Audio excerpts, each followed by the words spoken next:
নিজের চোখে দেখা। কিছুদিন আগে একটা জানাজা পড়িয়েছে, খোদার কসম করে বলছে 6:30 ইন্তেকাল করেছে। হসপিটালের বিল দেনেওয়ালা নাই, 4 সন্তান। অ্যাম্বুলেন্সে ঘরে ঘরে আসবে, 1000-1200 টাকার বিল দেনেওয়ালা নাই। কি বুঝলেন? ক্ষণস্থায়ী দুনিয়া। মুমিনের কম থাকলেও আমি বলি, কেউ যদি এসে বলে হুজুর একটু দোয়া করেন, খুব পেরেশানিতে আছি, আমি তার হাত চুমু খেয়ে বলি তোমাকে মোবারকবাদ, আল্লাহ তোমাকে ভালোবাসে। পেরেশানি তো মালিক দেয়, এই জন্য এটা রহমত মুমিনের জন্য। পেরেশানি দেয় যখন ফেরেশতারা বলে আল্লাহ চাইতেছে চাইতেছে, টাকা পয়সা চাইতেছে, বলে এটা কি? বলে ফাসেক, দে বিদায় কর, বিদায় কর। তার চাওয়া চেয়ে বিরক্ত লাগে, বিদায় কর, কি লাগে দে। আল্লাহ 10 কোটি দিয়েছে, 100 কোটি দিয়ে বিদায় কর।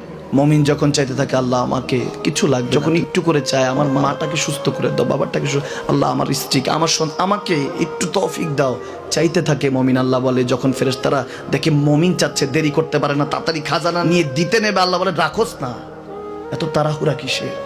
তার চাওয়ার মধ্যে তো প্রেম আছে, একটু চাইতে দেস না।